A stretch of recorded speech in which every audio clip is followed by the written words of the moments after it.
Varicose veins కి సరైన చికిత్స కోసం సంప్రదించండి ఎవిస్ హాస్పిటల్.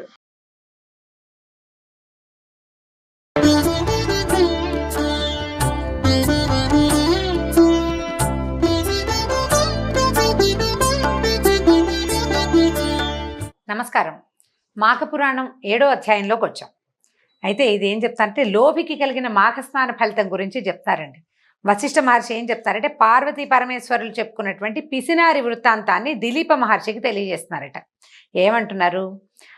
చాలా కాలం క్రిందట దక్షిణ ప్రాంతంలో వసంతవాడ అనే పేరున్న ఒక పెద్ద నగరం ఉండేదట. అంటే సౌత్ ఇండియాలో అన్నమాట. అయితే అక్కడ బంగారు శెట్టి అని ఒక వయసు పొంగోడు ఒక ఆయన ఉండేవాడు. మంచి వ్యాపారం బాగా ఉండేది, బాగా ధనవంతుడు కూడా. అయితే ఈయన పిసినారిగా మంచి పేరుంది ఆయనకి. ఈయన పిసినగొట్టుతనం అంటే డబ్బులు ఎవరికైనా ఇవ్వకపోవటం అనేది మెయిన్. వాళ్ళకి సంపాదనకి ఏమి లోటు ఉండదు. ఆయనకి చాలా సంపాదన ఉంది. ఎవ్వరికి దానం చేసేవాడు కాదు. ఏమన్నా వాళ్ళంటే పెళ్ళికి బిచ్చం పెట్టడని చెప్పేవాళ్ళు. ఈయన భార్య పేరు తాయారన్నమాట. అయితే ఇతను ఏం చేశాడు, ఎవరికి ఏమి ఇవ్వకపోవటం వల్ల పిత్రార్జితమే కాకుండా తను సంపాదించింది కూడా మూటలు మూటలు కట్టుకుని దాచుకునేవాడట ఇంట్లో. ఇంకా ధనాశ ఆయనకి. ఆ డబ్బు ఆశ తీరేది కాదు. అలాంటి గుణం కనుక ఉంటే తీరదు ఎప్పటికీ. ఈ డబ్బుని వడ్డీలకు ఇచ్చి ఇంకా సంపన్నుడయ్యాడట. అంటే వడ్డీకి ఇవ్వటం అని అనగానే నిర్దాక్షిణ్యంగా ఉండటం అనే పాయింట్ ఉంటుందండి వెనకాల. వడ్డీ వసూలు చేసుకుంటారు తప్పకుండా. అయితే అది న్యాయంగా వడ్డీ వసూలు చేసుకునే వాళ్ళు ఎవరో కొద్దిమంది ఉంటారులేండి లోకంలో, బహు తక్కువ. వడ్డీకి ఇచ్చారు అనగానే అందులో న్యాయం పాలు కొంచెం తక్కువే. అంటే న్యాయం ఉంటుంది, ధర్మం ఉండదన్నమాట. పోన్లే పాపం లాంటి భావాలకి అక్కడ తావు ఉండదు. ఈయన పిసినారితనానికి తోడు ఈ గట్టి గుణం కూడా ఉందన్నమాట. అయితే ఒక్కనాడు కూడా ఓ భగవంతుడిని ధ్యానించడం, దేవుడి పేరుతోటి ఏమైనా ఇవ్వటం, దేవాలయాలకు ఏదైనా దానం చేయటం, అటువంటి ఏ క్రియలు అతను చేసేవాడు కాదు. దానం అనగానే వేస్ట్ అని భావించేవాడు అనమాట. అక్కడి నుంచి బీద ప్రజలకి వాళ్ళ ఆస్తుల మీద వడ్డీలకు రుణాలు ఇచ్చి కాస్త తేడా వచ్చినా అంటే ఒక్కరోజు కూడా సమయం ఇవ్వకుండా ఆస్తులు స్వాధీనపరచుకుని కలిపేసుకునేవాడట. అలాంటి ఈ బంగారు శెట్టి ఒకనాడు గ్రామాంతరానికి వెళ్ళాడు, అయితే పక్క ఊరు వెళ్ళాడనమాట. ఆ రోజు సాయంకాలం ఒక ముసలి బ్రాహ్మడు ఒక ఆయన వీళ్ళ వాకిట్లోకి వచ్చి ఆ బంగారు శెట్టి భార్య అయినటువంటి తాయారమ్మ గారిని చూసి, అమ్మ నేను ముసలివాడిని, నా గ్రామం చేరాలంటే ఇంకా 10 ఆమడలు వెళ్ళాలి, ఇప్పుడు చీకటి కాబోతోంది, మేఘాలు ఉరుతున్నాయి, కొంచెం చలిగాలిగా ఉందమ్మా, మీ ఇంటి దగ్గర ఈ రాత్రి గడపనివ్వవా, నీకు ఎంతైనా పుణ్యం ఉంటుంది అని అడిగాడు. పైగా ఏం చెప్పాడు, నేను సద్బ్రాహ్మణుణ్ణి, సదాచార వ్రతుణ్ణి, పొద్దున్నే ప్రాతకాలంలో ఇక్కడ ఈ పక్కన చెరువు ఉంది కదా, అందులో మాఘస్నానం చేసి వెళ్ళిపోతానమ్మా అన్నాడు. మాఘమాసంలో చెదురుమదురుగా జల్లులు పడతాయి, కొద్దిగా, ఎక్కువ కాదు, కానీ చల్లగా ఉంటుంది, చలిగా ఉండే అవకాశం ఉంది. అయితే ఇలా అడిగేసరికల్లా ఈవిడ ఏమనుకుందంటే ఈయన ఎలాగూ లేడు, ఏ అర్ధరాత్రో వస్తాడు, ఏ తెల్లవారుజామునో అని అనుకుని ఏం చేసింది, జాలిపడి అరుగున తన ఈ వాకిట్లో అరుగు మూల కొంచెం శుభ్రం చేసి ఓ తుంగచాపేసి కప్పుకోవడానికి ఒక దుప్పటి కూడా ఇచ్చి, బాబు పడుకొని అయినా అని చెప్పింది.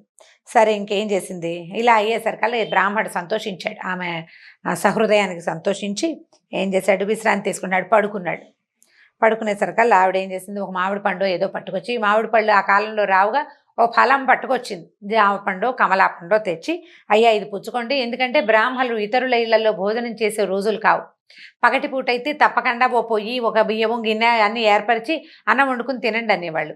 రాత్రిపూట పెద్దవాళ్ళు అన్నాలు తినరు, తర్వాత ఏమో వీళ్ళింట్లో తినే అవకాశము లేదు, ఆ పద్ధతి కాదు కదా అప్పుడు. అందుకని ఆవిడ ఏం చేసింది, ఒక పండు తీసుకొచ్చి, బ్రాహ్మడు పెద్దవాడు కదా వాకిట్లోకి వచ్చి ఉన్నాడని ఓ పండు పట్టుకొచ్చి ఇచ్చింది. అయ్యా ఇది భోజించండి అంది. అన్నాక ఆయన ఆ పండు ఒలిచి నోట్లో వేసుకుంటుండగా ఈవిడ ఆ పక్కన కూర్చొని అడిగింది, మీరు మాఘస్నానం చేస్తామన్నారు కదా, అంటే ఏమిటి బాబు అని అడిగేసరికల్లా ఈయన ఏం చేశాడు, ఆ పండు కాస్త తినేసి దుప్పటి కప్పుకుని ముసుకేసుకుని కూర్చుని, అమ్మ మాఘస్నానం గురించి చెప్పడం నా వల్ల అవుతుందా అమ్మా, ఎంత గొప్ప సంగతి అన్నాడు. అని ఈ మాఘంలో నది ఎందు కానీ, తటాకమందు కానీ, నూతి ఎందు కానీ సూర్యోదయం అవుతూ ఉండగా స్నానం చేసి ఆ తర్వాత విష్ణు మందిరానికి వెళ్ళి తులసి దళాలతోటి పువ్వులతోటి పూజ చేసి స్వామివారి ప్రసాదం స్వీకరించాలి. తర్వాత మాఘపురాణం పఠించాలి లేదా వినాలి, శ్రవణం చేయాలి. కుదిరితే మాఘపురాణం చదువుకోవచ్చు, పుస్తకము అవకాశం ఉండాలి కదా, ఉంటే చదువుకోవచ్చు, లేకపోతే వినాలమ్మా. ఇలా ప్రతిదినము విడవకుండా చేసి 4 రోజులు మాఘమాసం అంతా సద్బ్రాహ్మణ సమారాధన దాన ధర్మాలు చేయాలమ్మా. ఇట్లు చేసిన వేడల అంటే ఈ రకంగా చేస్తే రౌరవాది నరక విశేషాల్లో పడకుండా ఉండేలాగా అశేషమైన పాపరాశి మనం చేసుకున్నటువంటి రకరకాల పాపాలు నశించిపోతాయి. ఒకవేళ ఈ 4 రోజులు చేయలేరనుకో, చేయలేని వాళ్ళు, వృద్ధులు, రోగులు ఒకరోజైనా అంటే ఏకాదశి నాడు కానీ, ద్వాదశి నాడు కానీ, పౌర్ణమి నాడు కానీ పై ప్రకారంగా చేస్తే సకల పాపాలు తొలగి సిరి సంపదలు, పుత్ర సంతానము కలుగుతుంది.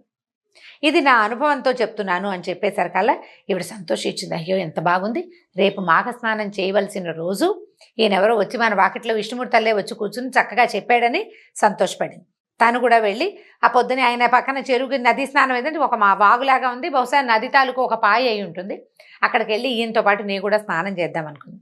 ఇంతలో ఏమైంది, బాగా చీకటి పొద్దెక్కాక పొరుగురికి వెళ్ళిన ఈ భర్త బంగారు శెట్టి గారి ఇంటికి వచ్చాడు. అప్పుడు ఆవిడ ఏం చేసిందంటే ఆయనకి ఏదో కాస్త అన్నం వడ్డించి, ఏమయ్యా ఇది మాఘమాసంట, మరి ఒక పెద్ద ఆయన చెప్పాడు ఈ స్నానం చేస్తాను నేను కూడా అని, నువ్వు కూడా రా మన ఇద్దరం కలిసి వెళ్ళి స్నానం చేద్దాం అనేసరికల్లా ఆయనకు ఏమైనా వచ్చింది కోపం, మామూలుగా కాదు ఒళ్ళంతా మండిపోయేంత కోపం వచ్చిందట. పళ్ళు పటపట్ల కొరుకుతూ, నీ పిచ్చ కింద ఎవరు చెప్పారు ఈ పిచ్చి సంగతులు, మాఘమాసం ఏమిటి, స్నానం ఏమిటి, వ్రతం ఏమిటి, దానం ఏమిటి, ఇవన్నీ ఎవరు చేస్తారు, ఖర్చు తెల్లవారుజామున పోయి చల్లో స్నానం చేస్తే నీకు జలుబో దగ్గో వస్తే వైద్యుడికి ఇంకో ఖర్చు, అన్ని ఖర్చులే అని చెప్పి చెడామడా కేకలేశాడు. అధిక ప్రసంగం చేస్తే నోరు నొక్కేస్తానన్నట్ట, నోరు మూసుకుని కూర్చోమన్నాడు, పిచ్చి పిచ్చి వేషాలు వేయొద్దన్నాడు.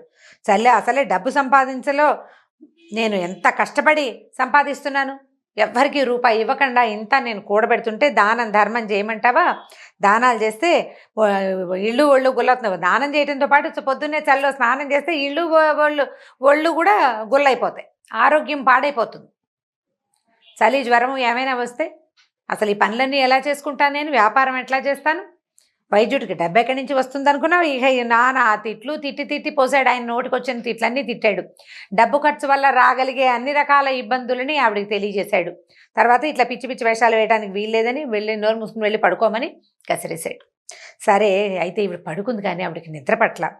ఎప్పుడు తెల్లవారుతుందా ఈ మొగుడికి తెలియకుండా తను వెళ్ళి స్నానం చేసి వచ్చేద్దాం అనుకుంది. ఇది రాకపోతే పీడా పోయిరి, నేనైనా వెళ్ళి చేద్దాం స్నానం, పొట్టి స్నానం చేసి దేవుణ్ణి చూసినా కూడా ఫలితం వస్తుంది కదా, దానం చేయగలిగితే చేద్దాం. ఏ మధ్యాహ్నమో ఒక గుప్పెడి బియ్యం ఎవరికైనా ఇవ్వకపోతానా, పొద్దునే చేయలేకపోతాను, ఈయన ఎక్కడికో వెళ్తాడు వ్యాపారానికి, ఒక గుప్పెడి బియ్యం ఒక బ్రాహ్మడి చేతిలో పెట్టినా దాన ఫలితం వస్తుంది. రేపు మంచి రోజున వృద్ధ బ్రాహ్మణుడు అసలు ఉనికిపోతున్న వాడు కూడా స్నానం చేయడానికి వెళ్తుంటే నడి వయసులో ఉన్న నాకేం మాయరోగం అని ఆవిడ నానా తిట్లు తిట్టుకుని ఆవిడ కూడా తయారైపోయింది. ఈయన చెప్పకుండా వెళ్ళిపోదాం అనుకుందనమాట. సరే తెల్లవారుజామున ఏమైంది, తెల్లారింది ఒక 5 అట్లా అయ్యి ఉంటుంది. కాలకృత్యాలు తీర్చుకుని ఈ వాకిట్లో వృద్ధ బ్రాహ్మణుడు లేచి వెళ్తుంటే చల్లగా ఆయన వెనకాలబడి వెళ్ళిపోయింది.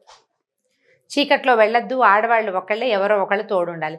ఆ బ్రాహ్మణ ఆయన వెళ్తున్నాడు, ఆయన వెనకాలబడి ఈవిడ కూడా వెళ్ళిపోయింది. వెళ్ళిపోయి ఆ నదిలో దిగేసింది స్నానానికి. దిగ్గానే ఈ బంగారు శెట్టికి అనుమానంగానే ఉంది, భార్య తన మాట విందేమోనని.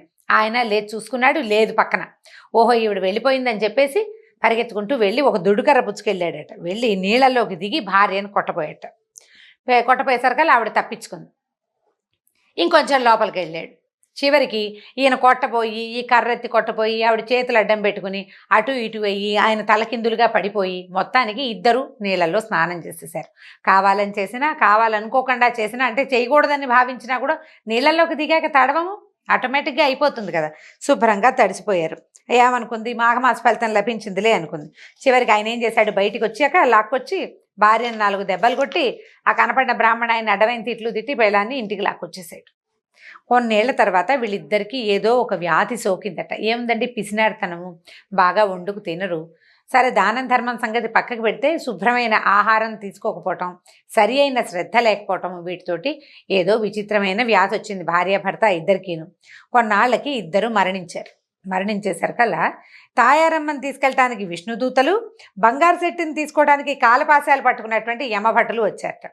ఆమెని రథం మీద ఎక్కిస్తుంటే, అయ్యా నాయన ఏమిటి ఇలా తీసుకెళ్తున్నారు, నన్నేమో వైకుంఠానికి అంటున్నారు. వాళ్ళు చూస్తే చక్క శంఖాల చక్రం ధరించి మెళ్ళో పద్మమాలలు అవి వేసుకుని బంగారు కొండల్లా కనపడుతున్నారు. విష్ణు భగవ తెలిసిపోతుంది కదా, శంఖచక్రాలు ధరించి చక్కటి సౌందర్యవంతమైన రూపాలతోటి ఉన్నటువంటి విష్ణుభటులు, నల్లగా కాలపాశాలు ధరించి నల్లటి వస్త్రాలు, నూనె కారుతున్న శరీరాలతో ఉన్న వాళ్ళని యమభట్టులని ఆవిడ తెలుసుకుంది.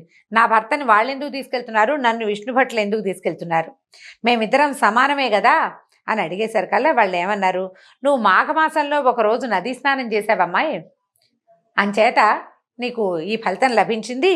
నీ మొగుడేమో ఈయనున్నాడు కదా ఈ బంగారు శెట్టి, అన్యాయంగా ధనార్జన చేశాడు, అనేక మందిని పీడించాడు, ధర్మ న్యాయం లేవు అతనికి, పూజా పునస్కారం లేనే లేదు, అంచేత యమలోకానికి తీసుకెళ్ళిపోతున్నారంటే ఆవిడ ఏమందంటే, అయ్యా నేను ఒక్కరోజు స్నానం చేస్తే నాకు ఈ పుణ్యఫలితం వస్తే నన్ను కొట్టడానికి నా భర్త కూడా నీళ్ళల్లో మునిగాడు కదా, ఇలాంటి శిక్షలో ఇలాంటి వ్యత్యాసం ఎందుకు వచ్చింది, మేమిద్దరం మునిగాం, నేను కావాలని మునిగాను, ఆయన కోపంతో మునిగాడు అనుకో, మాఘస్నాన ఫలితం నాకు లభించినప్పుడు అతనికి కూడా లభించాలి కదా అని అడిగింది.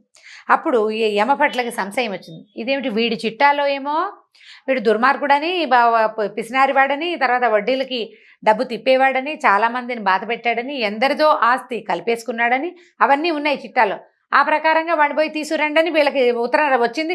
కాగితం పుచ్చుకొని వీళ్ళు వచ్చేసారు, ఆజ్ఞని పట్టుకుని వచ్చేసారు. ఈమె చెప్పిన మాట వినేసరికల్లా వాళ్ళకి డౌట్ వచ్చి ఏం చేశారట, చిత్రగుప్తుడిని అడిగారట. అప్పుడు ఏం చేశారు, పాపపుణ్యాల పట్టిక తెరిచి చిత్రగుప్తుడు పరిశీలించి ఏం తెలుసుకున్నాడంటే, వీడికి కూడా మాఘస్నాన ఫలితం ఉంది, బంగారు శెట్టి కూడా అని భావించి ఇద్దరికీ సమానమైన పుణ్య ఫలితం ఉందని జరిగిన పొరపాటుకి విచారించి బంగారు శెట్టిని కూడా వైకుంఠానికి తీసుకుపోమని ఆ విష్ణుదూతలకి కబురు చేశాడట. తర్వాత ఈ ముందే వెళ్ళిపోయి విష్ణుదూతలతో ముందు కలిసి వెళ్ళిపోయింది కదా, ఈయనేమో యమదూతలతోటి వెళ్ళి నరకద్వారంలో నుంచున్నాడు. ఆవిడ అయ్యో నా భర్త సంగతి ఏమవుతుందని బెంగపెట్టుకుంటూ అక్కడ కూర్చునుంది. అప్పుడు ఈ విష్ణుదూతలు ఈయన బంగారు విమానంలో ఎక్కించి ఆయన కూడా తీసుకెళ్ళి అక్కడ వదిలిపెట్టారట. భార్యాభర్త ఇద్దరు చాలా సంతోషించారు, ఒకచోటే ఉన్నామని భావించారనమాట. అప్పుడు ఏం చెప్తున్నారు, భార్య వలన భర్తకి ఎలాంటి మోక్షం కలిగిందో విను. భర్త దుర్మార్గుడైనా పిసినుగొట్టుగా వ్యవహరించిన భార్య యథాలాపంగా పెద్దగా అంటే చాలా అత్యద్భుతంగా ఉంటుందని భావించాల. బ్రాహ్మణ చెప్పాడు చెయ్యాలనుకుంది. ఆమె మాఘస్నానం చేసినందుకు ఆమెను శిక్షించడానికి వచ్చిన భర్తకు కూడా వైకుంఠ ప్రాప్తి కలిగింది. కాబట్టి నెల రోజులు మాఘమాసంలో కనుక స్నానం చేస్తే విశేషమైన ఫలితం లభిస్తుంది. మాఘ స్నానము, భగవద్ ఆరాధన, వీలైనంత దానము, పురాణ శ్రవణము, ఈ 4 అత్యంత ముఖ్యమైనవిగా వశిష్ఠ మహర్షి దిలీప మహారాజుకు తెలియజేశారు. దీంతో 7వ అధ్యాయం పూర్తయిందండి. రేపు మళ్ళీ కలుసుకుందాం. నమస్కారం.